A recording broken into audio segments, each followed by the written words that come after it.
Você é Léo de Leonardo, não? Não, Léo de Léo. É Léo, só Léo. É, já é muito, não? Léo. É ótimo. Então, Leonardo, não tem nada a ver. Agora, você notou, já falaram que você parece muito com Lulu Santos, né? Ou não? Já falaram. Mas quando vi o Lulu Santos uma vez, achei que eu tô melhor que ele. Mas muita gente já falou. Talvez pela cor do cabelo. Não, o nariz também. A boca. Parece bastante. Você é da onde, mano? Eu nasci num lugar que não tem no mapa nem do município. Chama-se Biguá. Em que estado? Minas Gerais.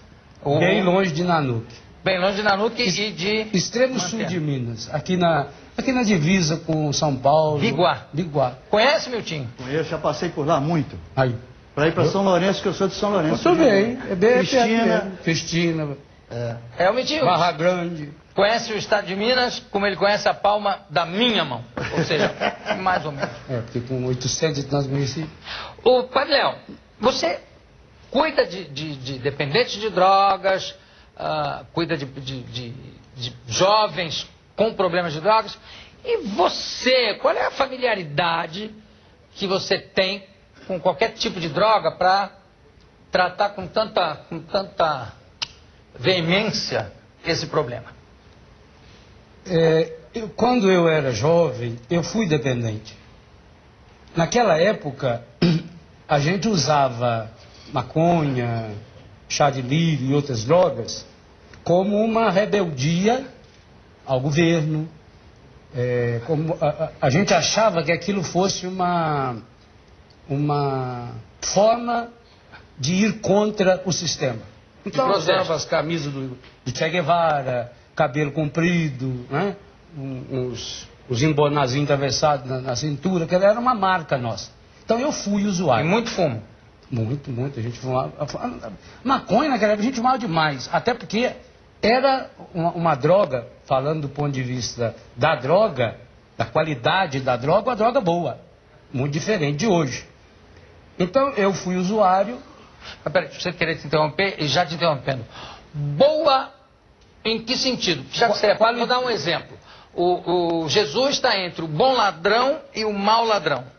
O bom ladrão, na realidade, como era bom, era o mau ladrão. Exatamente. O mau ladrão, profissionalmente, era o bom ladrão. Que foi eu deu para entender? Bom, então você disse, a maconha era boa. Boa porque era mais forte, boa porque era o quê? Menos mistura, era mais pura, era mais natural. Ela tinha 3% de THC. Hoje, para você ter uma ideia, skunk, por exemplo, que é um tipo de droga, não a banda que é muito boa, tem 33% de THC. Você nunca experimentou skunk? Não, skunk foi só a banda. A banda sim? A banda sim. Cocaína, experimentou cocaína também? Olha, eu cheguei a experimentar cocaína para conhecer, porque cocaína era droga de rico. Pobre não usava cocaína. Né? Imagina, com que você comprava 1 quilo de maconha, comprava-se um pouquinho de cocaína. E a cocaína dava muito medo na gente. Porque como ela é uma droga que deixa a pessoa muito agitada interiormente, aquilo que a gente ouvia falar da cocaína deixava você com medo. É o talco do diabo. Exatamente. Enquanto a maconha deixava você muito bem. Eu fumava maconha para missa. Mas não para celebrar. Mas tem uma coisa muito interessante. Você não era padre ainda? Não. Mas você não sabe, mas... Mas vou saber agora. Vai ficar sabendo. O grande marco que a hora que eu decidi ficar padre, eu estava completamente chapado. Olha que coisa incrível. Foi uma isso. graça de Deus. Lá eu vi o dedo de Deus. Porque ia ter um show do hoje ministro Gilberto Gil. Ia ter um show do Gil e o jornal que eu ajudava pediu pra gente fazer a cobertura. Então, como ganhamos o ingresso de graça, vamos preparar antes o estoque de maconha para fumar. Então, eu levei... Era estoque, a gente fumava 8, 10 cigarros. Então, eu e o amigo fazendo. Me esgalhando a droga aqui e já fumando. E quando fomos fazer o último cigarro, eu pedi a ele que segurasse o papelzinho. E aquele resto que ficou aqui no papel, eu peguei e fui fazer isso aqui para aproveitar até o final o pozinho. Quando eu estava fazendo esse movimento no papel com o restinho da maconha, como eu já estava sob efeito da droga, eu me vi vestido de franciscano, passando a mão... Droga forte essa, né? Passando a mão na patena, purificando a hóstia consagrada. Naquela hora, você veja, eu já chapado, eu comecei a rir e a chorar. Foi misturando choro e riso. E ele falava pra mim, pelo amor de Deus, cara, cala essa boca, se meu pai escuta, você vai vir aqui o que é. Mas eu não conseguia. Isso era antes de ir pro show? Antes de ir pro show. E aí, fomos pro show. Fomos pro show, não teve show. Deu um problema lá, o show foi transferido pro dia seguinte. E aí começou aquela baderna lá dentro, João. Me deu um desespero, porque eu já tinha fumado não sei quantos cigarros. Eu levantei, saí do Tigrão, lá em Itajubá, fui para casa da minha ex e falei para ela, eu vou ser padre. Era o que, sua namorada? Era namorada. Mas, quer dizer, viviam já maritalmente? Não, naquela época não. Eu já disse alguma vez que eu nasci na época errada. Mas nem transar, nunca transou? Transou, claro. Com ela nunca transei. Sim, tudo bem, mas não é que você foi pro sacerdócio virgem. Você já tinha todas as experiências. Eu queria ter ido. Também... Outro dia eu fui entrevistar um bispo, ele com 70 e tantos anos, falou, sou virgem até hoje. Achei lindo e maravilhoso. Mas ele deve ter preferido a sua experiência. Você não sabe a história do rabino falando com o padre? E o padre, numa viagem de trem, o padre comendo com mau gosto um sanduíche de pernil. Aí ofereceu pro rabino. Sacanagem. Rabino, não quer um pouquinho de sanduíche de pernil? Aí ele falou, não, obrigado, não quero. Não sabe que está perdendo. É tão gostoso. E comendo. Passou um tempinho, o rabino perguntou para ele, padre, antes de ser padre, alguma vez teve experiência sexual? Eu falei, bom, tive, sim, claro, algumas. Não é muito melhor do que sanduíche de pernil? Então não sei se o bispo estava arrependido ou não. Estava não, está muito alegre, muito equilibrado. Mas vamos voltar então para a maconha, para o fumo. Exato, aí ela falou, nossa, mas você está com um olho tão estranho. Ela não sabia que eu estava fumado, chapado. Chapadão mesmo. Estava chapado. E veja, João, foi aquela decisão, a única hora que eu me lembro até hoje, de que de fato, a partir dali, em nenhum segundo mais da minha vida, eu voltei atrás. Olha que lindo isso. Passado algum tempo, isso foi em, não me lembro, julho.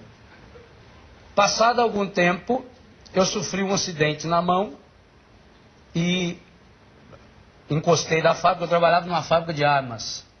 Mudei pouco. Para mineiro não mudei nada. Né? E aí? Para mineiro eu saí da fábrica de armas e fui trabalhar com as armas, salvar as armas. Né? Das armas para as armas. Para as armas.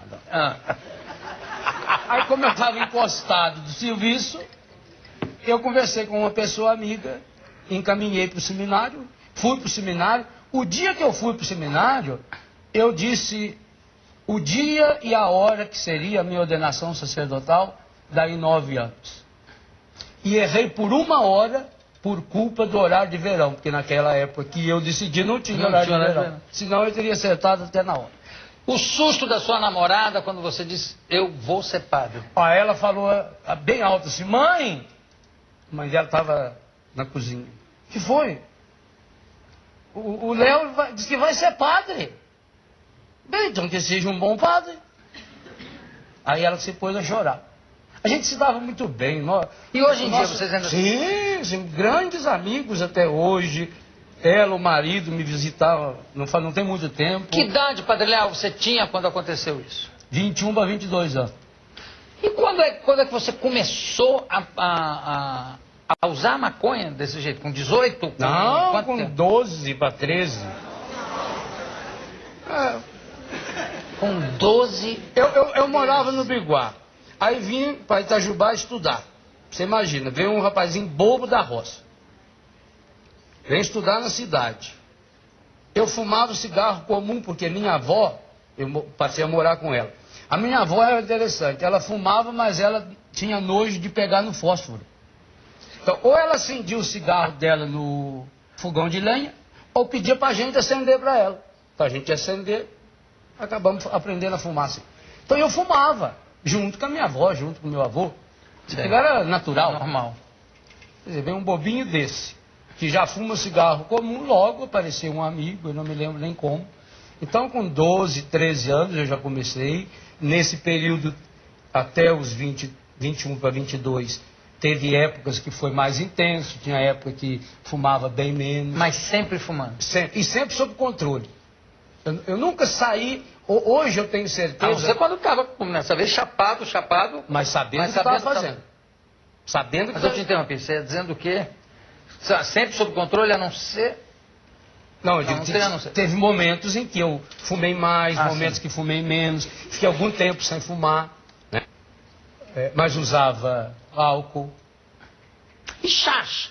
Que tipo de chá? Cogumelo, o que mais? Na roça a gente fazia chá de tudo. Fazia chá de bosta de vaca. E dava resultado? Dava. Você sabe que o efeito também é psicológico. Do chá de bosta de vaca deve ficar uma merda, no fundo. Fica uma merda. Sequinho, não é ruim não. Não é ruim não? Não. E o que mais, além desse... O cogumelo do campo, chá de lírio, chá de fita. É isso que eu queria que você falasse. Como é que é esse negócio? Que fita? Chá de que fita? Como é que é isso? Que eu vou dar uma receita pra vocês não, mas... Isso aí já é coisa ultrapassada. Essas fitas, hoje não existe mais, né? Fita cassete. Fita de... Fita cassete. Fita cassete, de tocar em gravadorzinho. Você abria o gravador, a fita lá, tirava um pedação daquilo, fervia e bebia. E dava aquele... Ficava louco. Mas dava que tipo de loucura? Tipo uma maconha? Uma mistura de... Uma mistura de maconha com álcool junto.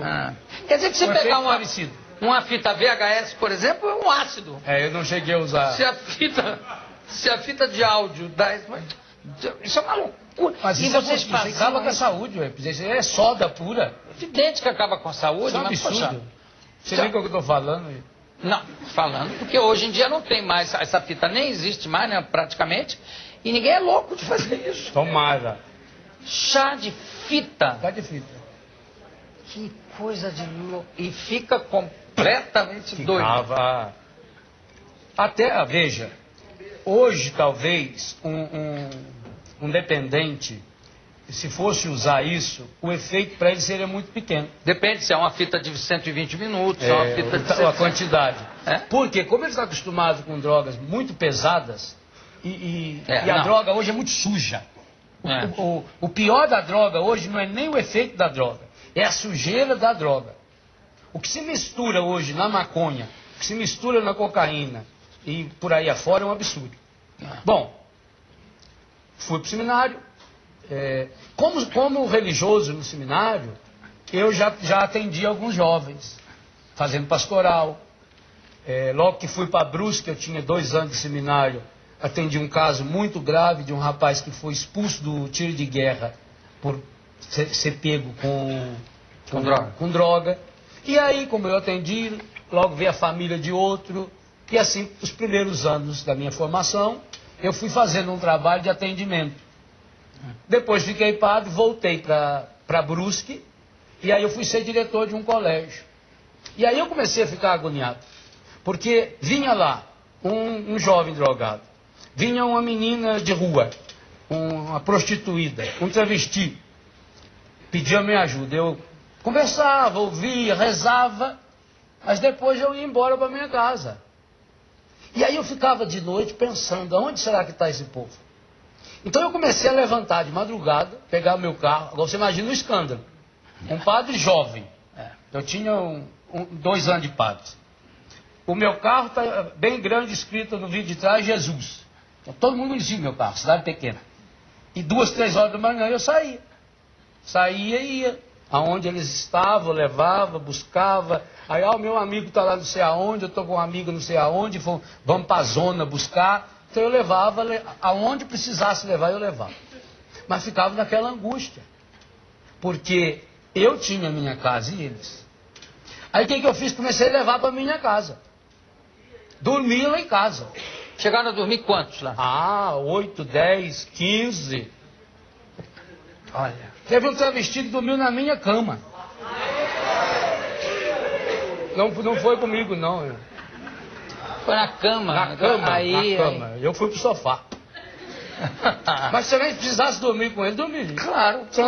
Dormir com qualquer um. Dormir não é o problema. Não, olha, eu acho o seu depoimento dos mais comoventes que eu já ouvi aqui e dos mais firmes. Onde é que você faz o seu trabalho hoje em dia? Esse trabalho de recuperação de drogados, enfim, de toda essa ligação com jovens que têm problemas, ou até não jovens, né? Se alguém procurar você, que não seja... Hoje nós temos a Casa Mãe, lá em São João Batista, Santa Catarina, onde eu moro, onde nós acolhemos 120 pessoas, das quais 30 e poucas crianças, e jovens, deve ter uns 60, os adultos, homens, mulheres, crianças, enfim. Temos uma casa em Curitiba, outra casa em Guarapuava, outra casa em Castro, outra casa em Foz do Iguaçu, essas 4 no Paraná, e uma em Lorena, aqui no estado de São Paulo. Inclusive tem filhas minhas aí de Lorena presente na comunidade, também uns amigos, benfeitores. A nossa sede é... 10 pessoas, a Tereza, os 30, com quem eu fui casado, trouxe 10. Essa é a minha grande... 10. Aliás, muito obrigado a você é benfeitor de Betânia, hein? Eu sou benfeitor? Sim, senhor. É? Porque ela é uma das grandes benfeitoras de Betânia. Fico feliz. Sim, eu também agradeço muito. Padre Léo, o problema do humor na Bíblia, que parece que você gosta de usar esse senso de humor nos seus sermões, etc. Eu acho também que tem muito humor em várias passagens e em certas, o que eu chamo de rubrica da Bíblia, né? Sim. Que indica que há um senso de humor. Primeiro, no Velho Testamento, o humor judaico, estava aqui o Juca Chaves, grande representante disso, mas também no Novo Testamento. Eu acho Sem que dúvida. Né? Eu queria que você desse um exemplo. A Bíblia é um livro de humor. O senso de humor de Deus me impressiona. Porque, por exemplo, quando ele vai escolher um casal para ser pai do seu povo, ele escolhe Abraão e Sara, que tinham 90 anos e ela já era estéril quando nova. Por que Deus não escolheu um casal de jovens que iria, inclusive, cumprir a ordem dele até sem ele mandar? Não é? Por exemplo, quando Deus chama o maior de todos os seus profetas, o homem que ia ensinar a sua lei para o povo, ele chama Moisés, que era gago. Eu não sabia que Moisés Sim, era. senhor. Era? A Bíblia diz 3 vezes que Moisés era gago. Isso não é erro de tradução, não. Não, 3 vezes. Não pode ser. Não botaram ele com chifre? É igual o cara que foi condenado por matar a sogra. E o delegado falou: escuta, mas o senhor quer me explicar como é que aconteceu? Ele disse: olha, eu estava na cozinha preparando a refeição e eu estava com a faca na mão. A velha veio feito louca e pulou em cima da faca. As 7 vezes. Então, será que ia acontecer esse erro também na Bíblia? 3 vezes? Não, mas o negócio do chifre, que na realidade é erro de tradução, era halos, né? Que ele desceu. Sim. Né? Bom, aí sim. Aí, né? mas aí hoje você pega uma tradução moderna da você Bíblia. já sabe, continua lá exegese. Não, é legal. Tanto que ele falou para Deus: chama outro. Eu não, né? Tanto que o irmão dele era... Já chama outro. Outro? Eu não... Aí Deus falou, mas aí o senso de humor dessa passagem, isso é Êxodo 3 e 4, é espetacular. Porque aí Deus fala para ele assim: Moisés, quem foi que fez o mundo falar? Quem foi que fez os cegos enxergar? O Senhor, Então, o seu irmão fala por você. E ele continuou gago. Tanto que o nome do irmão aparece Araão, por causa da gagueira dele. Araão.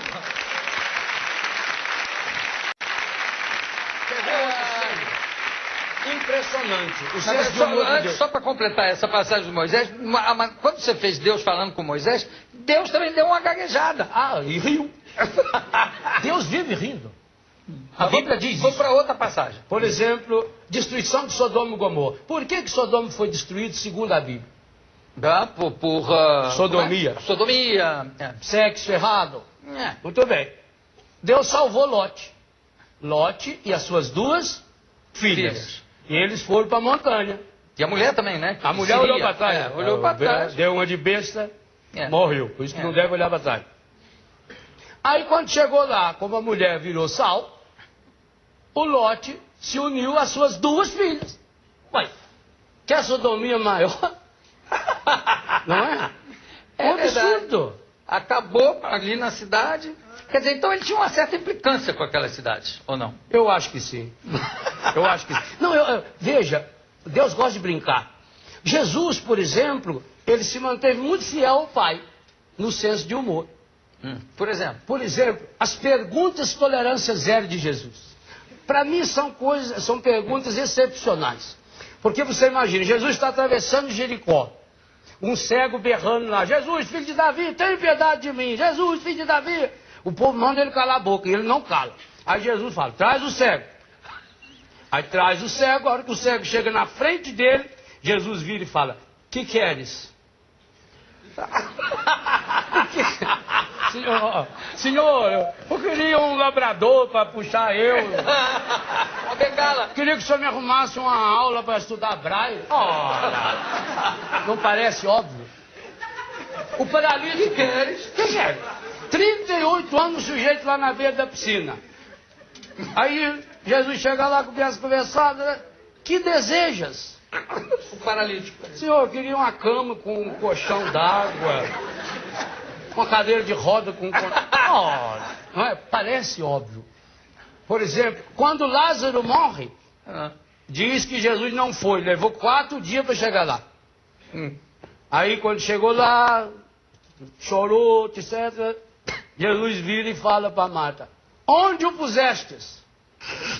Onde nós vamos pôr o morto, senhor, com 4 dias? Está sentado no sofá lá esperando o senhor chegar, não sai de lá. Puseram numa geladeira. Não é? Mas tem uma fantástica ainda. Quando vão prender Jesus no Getsemane. Essa é espetacular. Mel Gibson retratou um pedaço. Só que ele não fez... Mel Gibson é muito sério, então ele não colocou esse outro lado. Foi uma pena. Perdeu, o filme ficou muito triste. Uma pena. Porque você veja bem, a paixão de Cristo demorou 18 horas no máximo. A ressurreição de Jesus já tem 2000 anos. E nós vamos ficar presos só nas 18 horas? Isso aí é uma indelicadeza com o Evangelho. Concordo. O Evangelho é muito mais humor e alegria. Quando vieram prender Jesus e o Judas e aquele exército todo e com aquelas tochas, quando eles chegam, Jesus olha para eles e fala, a quem procurais? Posso ser útil? Posso ajudar alguma coisa? Não é? Assim ele estava lá por causa dele.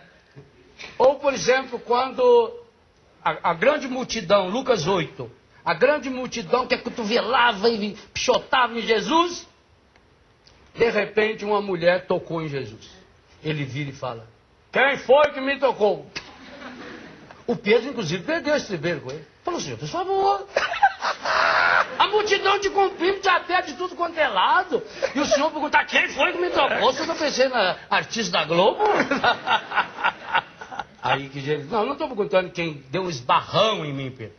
Estou perguntando quem foi que me tocou. Então, esse senso de humor, essa capacidade de ir por um caminho e fazer uma conclusão final diferente. Porque o grande segredo do humor, a meu ver, é isso. E o humor é muito importante porque só quem é sério tem bom senso de humor. Só quem leva a vida a sério. E só leva a vida a sério quem tem um bom senso de humor. Porque faz você não se sentir tão importante. Faz você enxergar por um outro ângulo. O grande segredo do humor é o final. Você vai por um caminho, conduz as pessoas naquele caminho, todo mundo entra naquele caminho, e chega lá você faz um desfecho inesperado. Né? Porque por que se brinca tanto com português? Eu, por exemplo, quando estou em Portugal, eu nunca falo de português. Eu falo dos húngaros, dos búlgaros. Coincidentemente, eles chamam Joaquim, Manuel, etc. E o pessoal lá gosta muito disso também, dessa brincadeira. Né?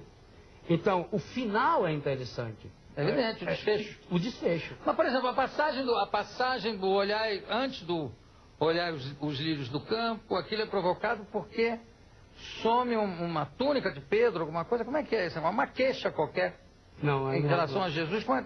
Não há fato, não. Aquilo está dentro do contexto do Sermão da Montanha. Que começa... Não é provocado por nenhum fato? Não. Então, porque na verdade aquilo foi... O Sermão da Montanha não quer dizer que Jesus sentou lá ou trepou lá naquela montanha e falou aquilo tudo. Mas o negócio do... Olha, eles não têm isso, não têm aquilo, mas nem Salomão em toda a sua riqueza tem... É a analogia que ele fez. É. Por quê? Porque Jesus foi um grande criador de link do céu. Por onde ele passou, ele criou o link do céu. E o que é espetacular em Jesus é que ele fala a partir de coisas muito simples. Por isso também eles gravaram a maior parte das coisas que ele falou. Porque eles passavam por ali sempre. O que Jesus estava ensinando é a pessoa entrar nessa sintonia consigo mesmo, com Deus, com a natureza, com as pessoas. Com a comida, né? Com a comida. Era sempre em banquete, Sim. sempre... A mesa aparece em mais de 200 passagens na Bíblia. A mesa como um lugar teológico. Aliás, isso, você tem... Claro, você é cristão e conhece bem a pedagogia de Jesus. Mas isso que você faz aqui, por exemplo, é profundamente teológico.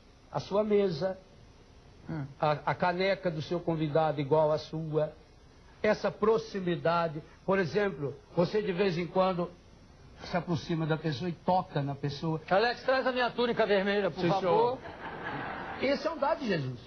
Jesus não tinha medo. Numa época em que o pregador tinha que ficar longe. Não havia coisa tátil, né? O toque. E Jesus tocava e deixava tocar. Tocava em... Porque dizia o seguinte: se tocasse no impuro, ficava impuro. Jesus fez uma lógica contrária. Não, vamos ser puro. E o puro tocando no impuro, vai ficar puro ou impuro.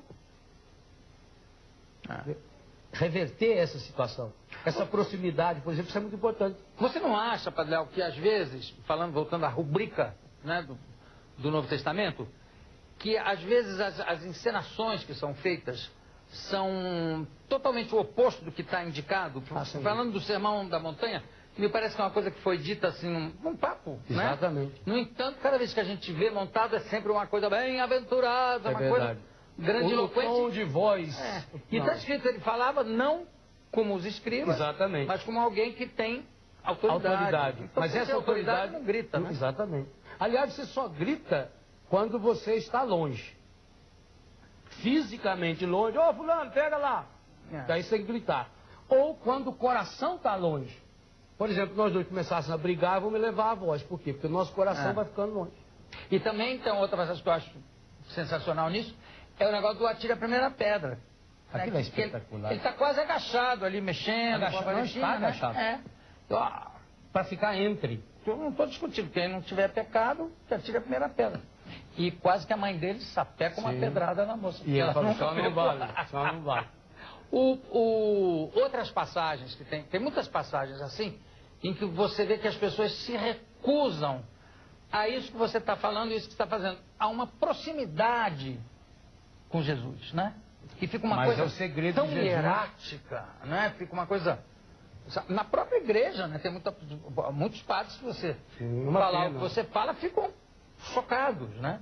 Porque reveste-se o sagrado de uma sacralidade que o sagrado em Jesus não tem. Olha, o cristianismo é a religião...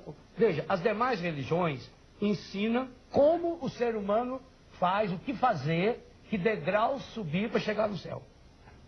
Todas as outras religiões, eu lecionei cultura religiosa. O cristianismo é o contrário. É o céu que chegou aqui. O verbo de Deus se fez carne. Jesus se fez gente, com carne, com osso, chorou, sorriu, comeu, assim, teve fome, dormiu, né? Então é o contrário. É a humanização de Deus. E eu não entendo, porque a igreja acredita nisso. Quando o padre bota um pouquinho de água no vinho, em todas as missas, por todos os padres, ele pede para que possamos participar da divindade de vosso Filho, que se dignou a assumir a nossa humanidade. A igreja acredita que nós temos uma natureza divina. E não é um panteísmo, não. Vai muito além do panteísmo. que nós, de fato, por graça desse Deus, Deus não nos criou como adversários. O ser humano é a imagem e semelhança de Deus. O ser humano é parceiro de Deus. Eu vejo, Joa, os meus filhos, que é assim que são tratados os que moram conosco. Eu vejo os meus filhos. Eles chegam em Betânia, quantos deles? Chega aquele rosto deformado, fedendo, sem dente. A droga, o álcool aniquila a pessoa. E aí, quando começa a viver conosco, a gente vai atrás de dentista, para colocar dente na pessoa, uma alimentação correta, um ambiente saudável que nós vivemos. 2, 3 meses depois, há um processo de restauração, o rosto da pessoa é outro. Se nós, eu, por exemplo, que adotei esse menino, essa menina há 4 meses, há 1 ano, ou alguns que já estão há muito mais tempo comigo, se eu fico feliz, imagine então Deus, quando vê uma pessoa se restaurando, sendo gente. É para isso que nós nascemos. Jesus, por que muita gente fica preocupada? O que Jesus fez dos 12 aos 30 anos? Ele viveu, que é coisa mais fabulosa que isso. Saboreou. Aliás, eu tenho um livro, eu trouxe aí para você alguns dos meus livros. Um deles é Saborear a Vida. Traz aqui, Alex. Ensinar. O Padre Léo trouxe. Ok. Olha só. Edição... Loyola. Loyola, edições Loyola, Corações Curados. Aqui. O que quer dizer SCJ? Sagrado Coração de Jesus. Ok. A cura do ressentimento. Ótimo. Esse livro é baseado numa historinha. Qual deles? Esse aqui? Esse aí. Aliás, todos eles têm uma opção de história. Mas esse é uma história que o sujeito que achou a lâmpada do gênio lá, e o gênio mandou ele fazer um pedido, mas ele tinha que... O que ele pedisse para ele, o gênio teria que dar em dobro ao pior inimigo. E aí ele pede para furar um olho dele. Então eu ensino que o que fez, a história é longa. Não, fura, que aí fura 2 dele. Eu conheço uma versão da sogra. Aí é pior ainda, fala, me deixa meio morto. Porque tudo que eu der para você, eu tenho que dar para sua sogra. Me deixa meio morto. Meio morto. Experienciar milagres. Rastros de Deus, bonito. Isso é uma história interessante de um rapaz, um jovem. Isso aí eu comecei a escrever, eu estava completamente chapado. Esse aqui? Esse aí, eu comecei a escrever com 14 anos esse livro. Então, é uma viagem, quem vai ler hoje vai entender bem.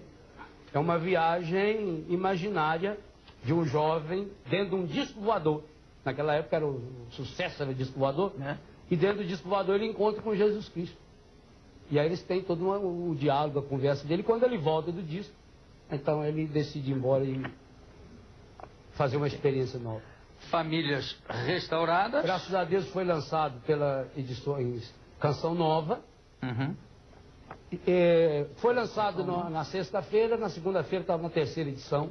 Parabéns. Graças a Deus. E aqui o que eu estava falando, Saborear a Vida. Isso é um livro que eu escrevi no avião. Como sou obrigado a viajar muito, então eu fui aproveitando. E aí, todos os meus livros, eu vou fazendo citações bíblicas. Como eu escrevi no avião, para não perder tempo, na hora eu não queria olhar na Bíblia. Eu fui deixando sem citação. Depois eu percebi que não devia colocar citação nenhuma. Eu deveria reescrever aquelas passagens para ser uma obra que qualquer pessoa pudesse ler. E não só alguém que tivesse acesso à Bíblia, etc. E graças a Deus já está na 5ª, 6ª edição. Padre Léo, sua bênção. Deus abençoe muito você, João. Muito obrigado. Parabéns. E parece que tem um presente que você trouxe. O que é que tem aí, Alex? Deixa eu ver. Foi isso é a Betânia de Lorena. Cadê? Com a Tereza. Fizeram especialmente para você. Deve ser especialmente, estou vendo pelo tamanho. Maravilha. Você, como é grande também por fora. Obrigado. Obrigado. A Betânia, e atrás tem o símbolo da comunidade, que é esse, tá aqui. Esse rosto. Lindo. Indefinido. E aqui não passaram ferro sobre as estampas. Claro. É o preço que está vendo. Não, imagina. Se fosse eu não mostrava, né? Olha que maravilha. Beleza. Alex, guarda para mim, por favor. Obrigado. Olha, Sua participação não tenho palavras para dizer. E parabéns pelo seu, vou falar uma coisa que parece um absurdo, pelo seu conhecimento da Bíblia e do Velho Testamento, que geralmente só não é só, mas geralmente os pastores protestantes é que conhecem mais o Velho Testamento do que os padres católicos, né? Quer dizer, Eu gosto muito do Velho e do Novo. Parabéns, muito obrigado pela sua participação. Padre Léo, daqui a pouco a gente volta.